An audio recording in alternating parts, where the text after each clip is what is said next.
I am the terror that flaps in the night. Oh, yes, I am the terror that flaps in the night. Hey, everybody. Jim Cummings here. Welcome to my podcast, Toon'd In with Jim Cummings. We have a great guest for you today. But before we get to that, make sure you like and subscribe. Our podcast has partnered with the largest Comic-Con in North America, Fan Expo, the Juggernaut. We're touring all over North America live, so get your tickets and come be a part of the live audience. It'll be fun. Go to fanexpohq.com for the tickets. We'll see you in a city near you, or a little bit away, but you can drive. And with all that said and done, sit back and enjoy today's episode. And as always, thanks for tuning in to Toon'd In with Jim Cummings. One of my favorite roles that you played was Dr. Neo Cortex. Oh, yes, Dr. Neo Cortex here. Yes, He's a fun character. Such a fun character. And you worked with Jess Harnell, right? Yeah, Jess played Crash Bandicoot for a long time. There's a new guy that's doing it just the last couple of things. His name is Scott White. He's also a voice actor, real good guy. But yeah, it's been 22 years of that character. Wow. So the games I was playing as a child literally were you. That was it. That's it. Exactly. Wow. Such great memories. Good for you. I used to really fight when someone would say, "Oh, you're part of my childhood." I would I'm not old enough to be your childhood yet, but now I'm old enough. And now it's like a multi-generational thing. It's like I'm part of your child's childhood. I was part of your childhood, and and your mom and dad's childhood. Yeah, it took me a while to get used to that. There's a guy like my age. No, I wasn't a part of your childhood, damn it. That was Sterling Holloway. He was, But then the kids will be sitting there, and I guess you're right. I guess I was. Yeah. But I'll take it. I will too. That's one of the things at conventions that is really satisfying to me is the connection between the people who come up, take the time to wait in a line, and then come up and tell me what the character that I've played and the show that I was in meant to them. That's right. It's amazing. I agree. It's like... What would you say the most popular characters that you get asked about are? It varies. I've done about 600 characters in 31 years. I saw your credits. I was just kept scrolling and scrolling and scrolling. There's 50 of them that often people come to see me for. Dr. Doom, I've done in a few things. Batman in a few things. I was going to ask you if you could give us some Dr. Doom, because Dr. Doom's, he's like the villain of villains. It's amazing, right? So he's it. He has a slight Latvian accent, and so he's like, "You are no match for Doom." He's just very sinister, right? You have no idea what you're dealing with. It's just very simple, but very because he's this sorcerer. He's incredibly intelligent. Yes. He's got all these powers and skills, and he's really not afraid of anyone. Yeah, he's as smart as Reed Richards easily. Easily. Do you see a surge in popularity with Avengers Doomsday coming out? A little bit, I think. Does that carry over? It does a little bit, yeah. I think that what I've noticed is some people think that Robert Downey Jr. is going to just be cast as Dr. Doom in this standalone Dr. Doom thing. And then there's a bunch of people who are very much into the comic books who said that there's a whole series of comics, I think it's 3 volumes, where Dr. Doom goes back in time and takes over Tony Stark. So I believe that that would be the smart way for them to go, because I have a hard time peeling away Tony Stark in an Avengers film and making him Dr. Doom. When they said he was cast as that, I was like, what? That doesn't fly. jive. But when these comic book guys were like, no, he goes back in time, takes over Tony Stark, I'm like, well, I hope that's the one they're doing. Yeah. It makes more sense. I was thinking either that or the multiverse. You can pretty much do anything with the multiverse. Yeah. It's all right. Yeah, that's right. Infinite possibilities. But still, to cast the same guy in 2 different multiverses as 2 different characters. But it's Downey Jr. I know. We all love RDJ, right? Yeah, I got to love that guy. It was funny, speaking of Dr. Doom, when I was working on Avengers Earth's Mightiest Heroes, which is the Dr. Doom, really. I worked on a couple video games also, and Marvel Heroes and things as Dr. Doom. That was a great game. But when I was doing the part, Stan Lee was in the building, and he had stepped in just to watch what I was doing for a couple minutes, and then he stepped out, and I didn't even realize it was him until after the session. I was walking out and he was walking out, and I was like, that's Stan Lee. Yeah. Oh my God, can I get it? Yeah. I'm playing Dr. Doom in there, and he's like, I know it. You know, like he sounds like this guy. And I was like, Yeah. can I get a quick picture with you? And I was like, great. And I took a picture and I left, and I didn't even introduce myself like as my name. I'm just playing Dr. Doom. So a few years later at Comic-Con. It's like meeting Mount Rushmore. Right. It's like, who? A few years later, I saw him at a Comic-Con. It was a Wizard World, I think. And he has his setup where he's got his table in the front, and then there's the curtain behind, and behind that he makes like a lounge where he's got a couch. It's kind of like this. He's got a real comfortable space. He had this giant what is it? Like a ice chest, more or less. This giant ice bin that had all these Orange Crush in it. Right, that was his drink. He loved Orange Crush. So I popped my head back there and I said, Mr. Lee, I met you a few years ago. And he goes, yes, I remember. You know, like this is a terrible Stan Lee voice, right? But I was like, I play Dr. Doom in Avengers Earth's Mightiest Heroes. And he goes, you're my favorite. Oh, and I was like, I just like melted under the floor at that point in time, right? It was like, I can't believe it. And even if he says that to everyone, like that was still great. I got to be one of those guys who said it to, right? And so from that point on, I was like, oh man, my life is complete with Doom. No right? kidding, You know? yeah. So he was super sweet. And Sandy came back there, and of course, you can't help but love Sandy when you see her. And he was like, enough of you, you know? Who's this woman? You know? He totally loved her so much. And we talked with him for about 10 minutes, and he was super sweet, really down to earth, you know? Yeah, I met him when we did Comic Book the movie, Mark Hamill's magnum opus. Yeah. And he was just so cool. I mean, he was Stan Lee. Yeah, so cool. I bought a guitar at an auction that he had signed, and so I have that as one of my prized guitars. And he was just such a nice man. And interestingly enough, he passed away on my birthday. Oh wow! You know, which is another connection, right? So not a happy coincidence, but still, it was like, you know what? I can always remember when he passed away because it happened on my birthday. Yeah. Oof. So man, nice. Oh man! Did you always know that you were going to do this? I always knew I was going to do acting. Yeah. Voice acting, like I said, it was like I had no idea when it was introduced to me that what a voice actor was. But I really loved it. You know, once I got my feet wet, I thought, you know what, here's something I can really get behind, because as a voice actor, we get to do things that we would never be cast on camera. You know? Oh, you're not kidding. You know, like ever. Yeah. I mean, that's all. I don't do any normal person that couldn't be cast on camera. I'm all bears and critters and weasels and tigers and things like that. So great. Yeah. It's amazing. And like I said, you know, I know I'm kind of playing it cool right now, but you've always been like a big inspiration for me. Oh, well, thanks. Like I've just looked up to your talent for decades. You know, I appreciate that. And so, like I said, when I was in the room, when we're recording together, I'm just like, life is great. You know, to be working in a peer situation like that is just. I call my mom. My mom will be 102 this April. Wow. And, God bless her. Yeah, God bless her. And after sessions, I call her and I'm just like, oh, I got to work with the greatest people today. And I was just Frank so Welker. grateful. Oh yeah, Frank. And don't discount yourself. You are right in there with that incredible, legendary status as a voice actor. Yeah. It's all one role at a time, I say, because people are like, God, you did so many roles. I said, well, I just did one at a time. They go, how do you keep them all separate in your mind? I'm like, I don't have to. Yeah. I show up to the session. If it's something I've done before, they play me what I did last time. So it's easy that way. Yeah. And it's nice because, like, if I had to play like a super old, a guy who can barely walk, I can play that guy. And I can play his teenage grandson. Come on, Grandpa. Whatever, I don't go too young because some people, try to stretch down to 12. I'm like, no. Yeah, I can't do that. I'll be the kid in high school after his voice changes a little, Yeah, maybe while it's cracking. Yeah, exactly. Yeah. Oh, man. Yeah. Incredible. It's amazing.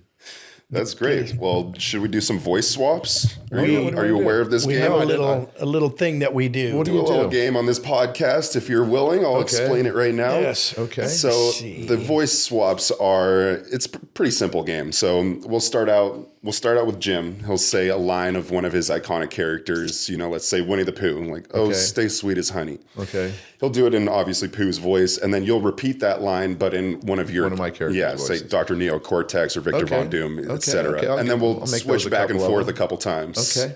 How's that sound? That sounds fun. All right. Let's see. So, okay, how about Darkwing Duck? How about Darkwing? Duck? Okay, sure.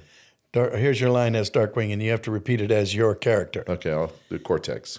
I am the terror that flaps in the night. Oh, yes. I am the terror that flaps in the night. What is wrong with that picture? Okay. What is right with that? Get me crystals.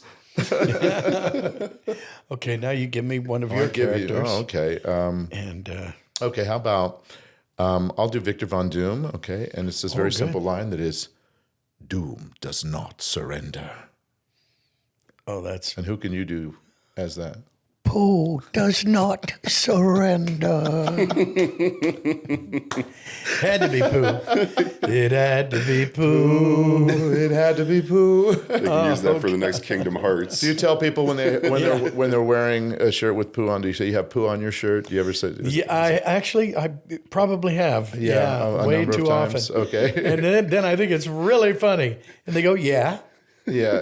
Okay. Never mind. One of my favorite stories Jim tells is with Jess Harnell back in the day. Oh. And they're going out, and Jess would go over to some girls in the bar or whatever, and say, "Hey, you know, my buddy over there is Winnie the Pooh," and introduce them that way, get the numbers or whatever. Yeah. And Jess calls him Pooh Hefner. Yes. Yeah, and there's, I don't know if this will make it, if I should do this, but he has a concept that he would watch, because I always whispered in their ear, because if you see me, it kind of ruins it. Yeah. So I'll whisper, "My friend Jess thinks you're sweet as honey," and I go, and then if they go, that's a really good sign. Yeah. Little shimmy. Yeah, and he goes, "Yeah, she went like that." Oh, yeah. And I was, okay. Of course, he's married now. But That's great. We'll just, thank God we didn't record that. Right. Oops, that wasn't What's the next voice we should do? Let's think of one. Well, you started off this time. Okay. What's one we don't really do a lot? Oh, let's do Well, Bonkers D. Bobcat. Bonkers, yeah. Bonkers is a good one. Yes. Okay. All right. Here, I'll give you his signature line. "I'm Bonkers D. Bobcat, the first Toon detective in Hollywood Division." the first Toon detective. Okay. Detective. Yeah, who could I do it as? How about Jagged Stone from Miraculous Ladybug? Oh. He says, "I'm Bonker who?" Bonkers D. Bobcat. Okay. The first Toon detective of Hollywood Division. Oh, right, it's Jagged Stone. I'm Jagged Stone, the first Toon detective in the Hollywood division. It's rock and roll, man. Let's go. That's great. That's awesome. It's got a little Mike Myers in there even. Yeah, you know what's funny is when I got to the session. Kind of cool. Yeah, I started with, his name is Jagged Stone. And so what's the first thing that comes to your mind? Mick Jagger, the Rolling Stones, right? So the very first time I did the character, I was finding a voice for it. It was all right in here, man. I was just like doing, "I'm Jagged Stone." The lips just like went out, the right? lips just and it was all just automatically. like, it's all that right there, right? And they said, "Well, that's really good. We like the idea of an English accent for this guy, but it's a kid show. I mean, adults watch it too, but it's like, let's make him a little more friendly." I go, "How about I do a little bit of, yeah, baby, Austin Powers, man." Like I started doing a little of that, and they're like, "Yeah, mix those two together." So then I was like, "It's Jagged Stone. He's a rocker. We love Jagged," and so it kind of mixed the two together. And it almost reminds me of Russell Brand from Get Him to the Greek. Yeah, a little bit of that too. Yeah, a little bit of that. Yeah, that's really good. That's really good. Let me see who else I can hear that now. Let's see. Now my turn, right? There was a character I played on the regular show. His name was Barry. and he lived underneath the shag carpet of a car back seat, and he lived there for 20 years. He lived underneath the shag carpet of a car. The back seat. But the back seat too. The back seat, not the front. For 20 years, he lived there. Ooh. He was in trouble with the law. And yes, he was. The episode was called the Every Meat Burrito, and the way they found this guy was they set the burrito bag down on the carpet, and then it just went down into the carpet, and so they followed him down into the carpet, and it's a really funny episode. But at one point he goes, "Hey man, that's my burrito, man." So who am I supposed to? Who should I be there? Should you do that? Who's like the closest character you have to a stoner? Oh my gosh, yeah. I would say Cheshire Cat, but that's not really a stone. What about Tigger? How about Tigger. Oh yeah, let's try Tigger. Hey man, that's my burrito, man. Hey man, that's my burrito, man. Bounce on out of here. Wow, okay. Don't try that at home. Yeah, that character, when I got there, they said, we really want it to be kind of like Dennis Hopper from Apocalypse Now. He was the photographer in that movie. Mm-hmm. And I was like, let's watch a little bit of it. And he had like this thing, man, where he was like all kind of wired up and, so. He's, yeah. He's out there, man. Ooh. Yeah, oh, man, Yeah. And so we threw that and it just worked great. Oh, that's good. There's a scene from a show. It's not a show. It's a movie. It was called Karate Girl in the 70s. And it's known as having the worst death scene of all time in a movie. Where nice. like the lady shoots the guy and you can see he's got like a ketchup pack in his hand, right? Ooh. And she shoots him and he goes, oh! And then she shoots him again and he goes, oh! Like, and he falls against the walls. You might have seen this. It's like been a meme or whatever. But it's really funny. And the guy she keeps shooting him and he bounces against the mirror on the wall. And then he falls into the desk and he swipes away all the stuff on the desk while he's dying, right? Like it's the worst death scene ever. And that character in the regular show, they mimicked that whole scene. So at one point, he's saying, that's my burrito, man. And they walk up, they hit him, right? And he's like, ah! And they're going like, what's he doing? Yeah, he's overacting. It was really funny though. He's going for the anti-Oscar. Yeah, it's the anti-Oscar. Yeah, he's a favorite on that show. That one episode. Yeah, it's really good. It's funny. Oh boy, Lex, thanks for being here, man. Oh wow. Oh, wait. One more thing. Are we? What else I heard a great story about you. I want you to retell it if you don't mind. Okay. About you dressing up as Han Solo, going to conventions as a kid, and then eventually coming to play Han Solo. Yes. I thought that was a really cool full circle moment. Wow. That is one of the most amazing things. There's two full circle moments for me. Now, the first one I'll just be brief because it's not the Han Solo one. My brother, who passed away about 10 years ago, before he passed away, he was the biggest Batman fan you could possibly ever have. I mean, Gotham City on one arm, the bat signal on the other arm, his car with lights that had bat things, this and that, the bat mats, the bat thing. I mean, he had everything. And one of the greatest moments that was full circle for me was being able to play Batman and have him come to a session and watch his brother as Batman, and just he was that's the most proud I ever remember him being, and he was almost in tears. He was just like, this couldn't be, the only way it could be greater is if he were playing Batman, right? Yeah. He was an actor too, but never a voice actor.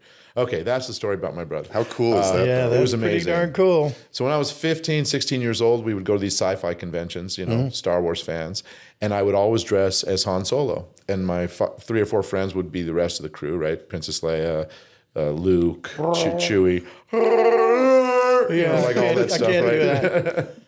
And so I did that year after year. And then a few years after I became a voice actor, the Han Solo audition came across, and I was like, oh, this is a real thing, playing Han Solo for a real Star Wars something.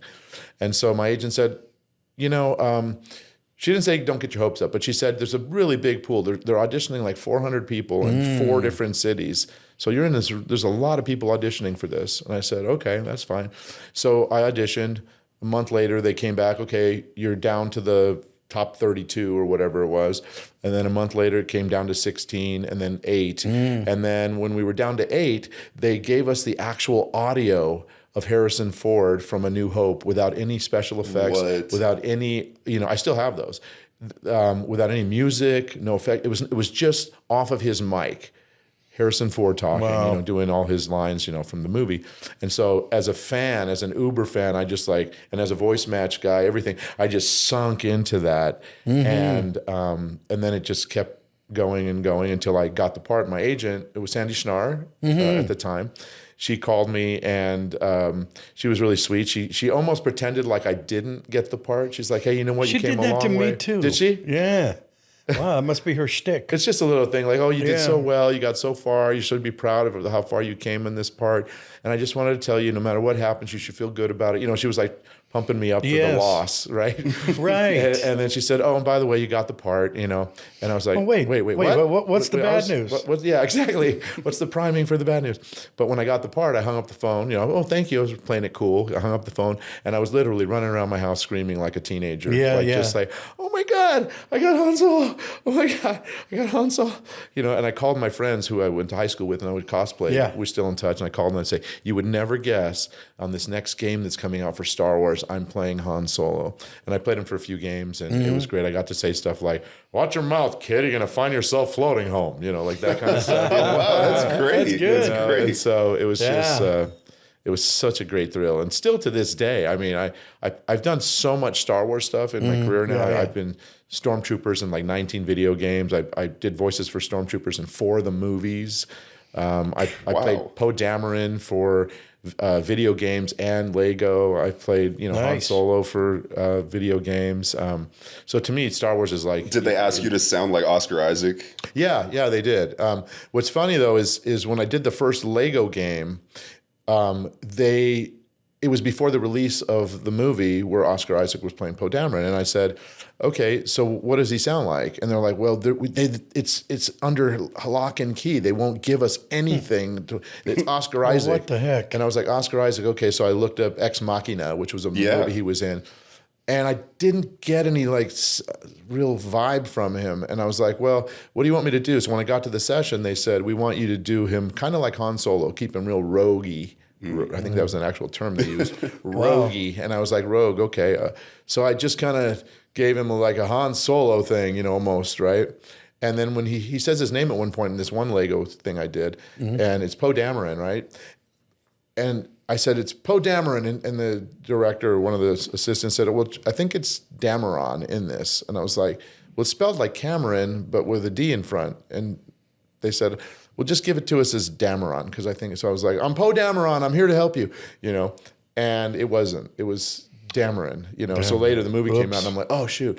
So when I got cast as Poe for Battlefront 2, which was a video game, Another great game. It was another great game. Yeah. I was like, okay, now I know it's Poe, and I listened to him in the movies and stuff. And one last little story. I know we've already talked our time, I guess, but I was there was a show called Resistance where I was cast. It's an animated series on Disney that I was cast as Major Von Reg, who's this TIE fighter, the bad guy of the show. And when I was cast as that, they also said, how's your Oscar Isaac? And I was like, it's pretty good. I said, how's your Oscar? There's a question you don't hear every day. Most people don't.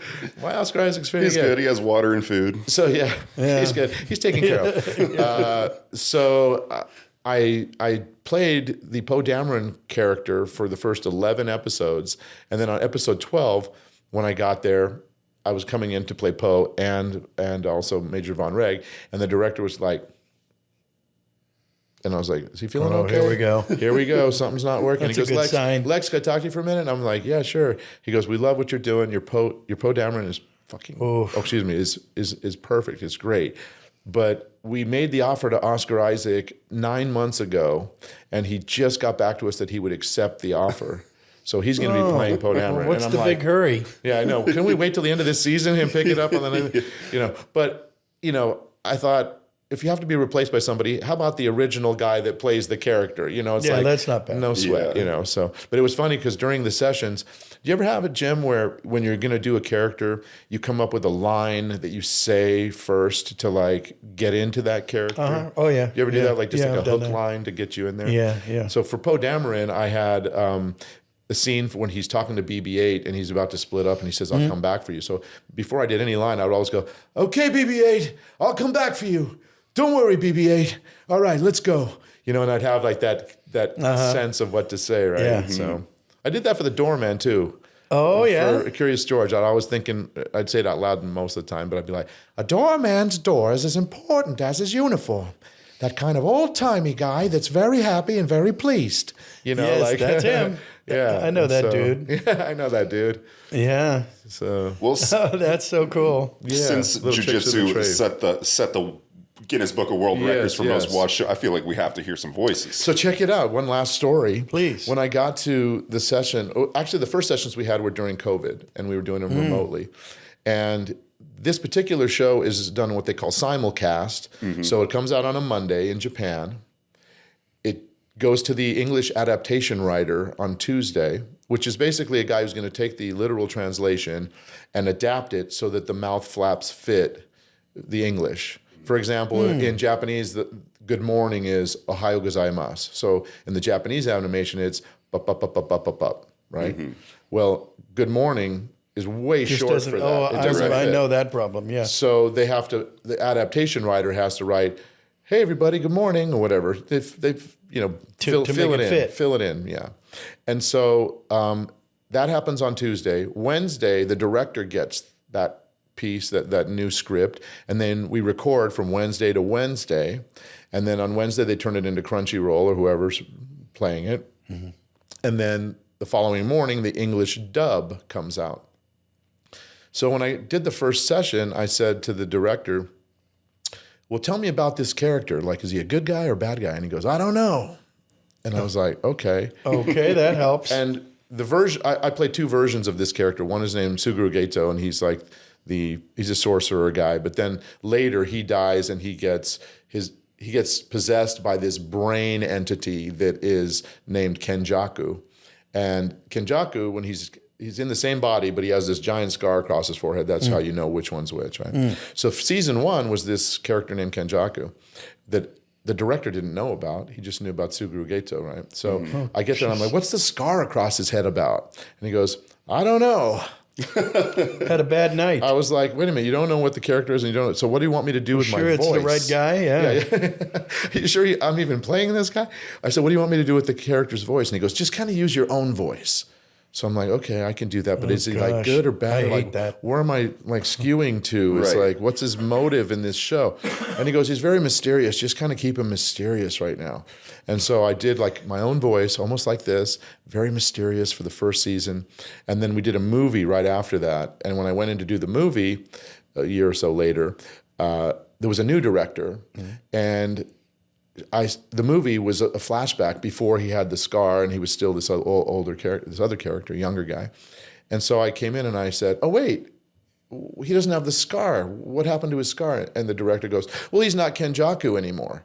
And I was like, who's Kenjaku? Like, What? I didn't know even anything because he never told me the name of Kenjaku. And so she goes, whoa, stop. Come into the booth, and she had all the manga, which is like the animation magazines and stuff. And she showed me all the manga, and we looked at the flashbacks in the film. And she's like, "He's a good guy, but he's a villain. He turns dark, And she like gave me the whole story on the character, and I was like, okay, I can start pulling out of the mysterious zone and into the character himself zone. So I did that in the movie, and then when we got to season 2, there was a new director who knew it as good as the film director or even better. And by that time, once I saw the film when it came out, before season 2 happened, I fell in love with the show. It's a great show. And I was like, you know what? I'm going to start reading the manga myself so I can get ahead of the game. So I read all the way to the end. So by the time season 2 started, I was like, I know everything there is to know about this character, about this show. It felt so good. You know where he's going. I know where he was been. I know where he's going. I know where any flashback takes him, So for the viewers out there that watch the show, you'll notice he's very mysterious and he sounds a lot like me in season 1. And then season 2, he starts chewing down on the meat of it all. And season 2 in the movie, it's like, I know where I'm at now. So there you go. And we're in season 3 right now. We just Nice. about to go to, I think it's episode 12 of season 3 right now. Yeah. Right on, Congrats. right on. Yeah, so that was his voice. He has this line. People always we traded it out when we did our first little promo for this, but people are always asking him to say, "Filthy monkey who can't even use jujutsu." Right. Yeah, that was the one. I remember that. And then, what character would you be to say that line? Ooh. Oh, gosh. That would be a Pete, right? That would probably, yeah, it could be. Filthy monkey who can't even use jujitsu. Gesundheit. Well, you said jujitsu, but it's jujutsu. Oh, wait a minute. Filthy monkey who can't even use jujutsu. There you go. Perfect. Gesundheit again. Yes. Wow.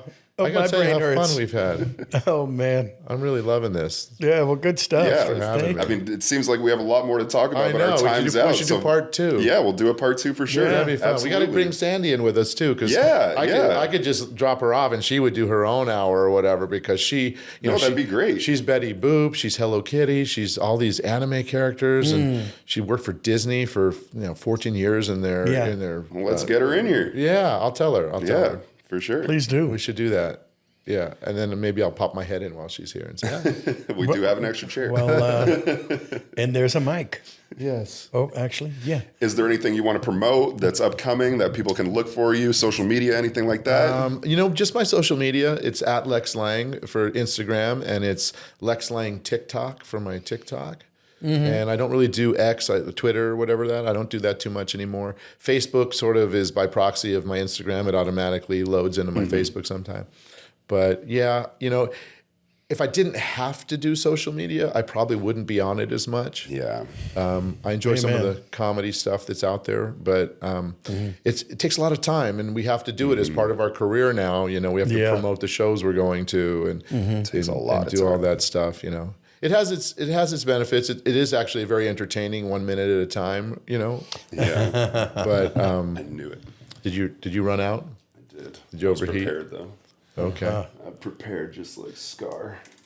That's right. And I got to tell you, not on record, but off record, of one interaction that we had one time that you will not remember. I guarantee you will not remember. But it was again, like, not for the show, but let's wrap the show up, and then we'll I'll tell you this story.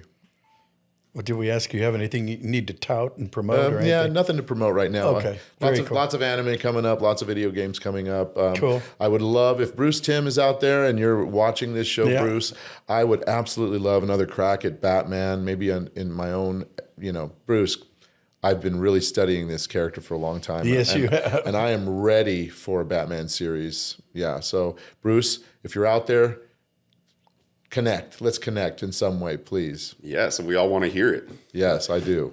I want to be able to bring my Batman back to the animated series. Yes.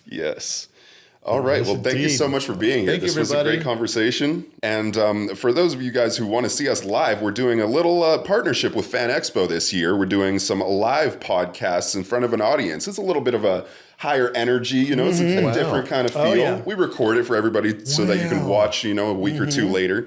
But I just wanted to announce some of the upcoming dates for that. The next one we will be at is Calgary Expo from April 23rd to the 26th, followed by Philadelphia Fan Expo, May 29th to the 31st, Chicago Fan Expo, August 14th to the 16th, Toronto, I believe that one's called WonderCon? WonderCon? Yeah, that sounds it's still right. Fan Expo, but I believe it's called WonderCon Toronto, August 27th to the 30th, Dallas Fan Expo, September 11th to 13th, and finally San Francisco, November 27th to the 29th. So if you're in the area, please stop by. I mean, it's a great time. You get to watch the show live. It's a different little energy, and we get some questions and answers afterwards. You get to go see Jim at the booth afterwards. And if you're not in the area, be in the area. Yeah. I mean, people travel pretty far for these conventions. They do. It's wild. They do. It's wonderful. Yeah, I I've got like 26 of them coming up this year. Yeah, right on. Oh, wow. So check out my website for further information. Absolutely. Yes, do that. Yes. Now. And be sure to like and subscribe if you're watching on YouTube. It helps us. It helps you. It helps the algorithm. It's just good for everybody. I mean, and I know it takes a lot of effort to move that cursor right on over to the subscribe. But it's honestly does a lot of good for, YouTube's a weird website. You can literally watch something once and then it's never recommended again. So don't let that happen. And if you like this content so much, you want to see more of it, good news. We're on Patreon as well. You can see bonus episodes, bonus content, giveaways, little trivia episodes. We do some fun little stuff over there that you will not see anywhere else. So be sure to check out Tuned In with Jim Cummings on Patreon. I cannot talk right now. I don't know why. So I'm just going to stop talking. Thank you again for being here, Lex Lang. We really appreciate you. Oh, yeah, Jim, appreciate thank you. you as always. I'm producer Chris. We'll see you in the next one. So good. Chicka-da-boom.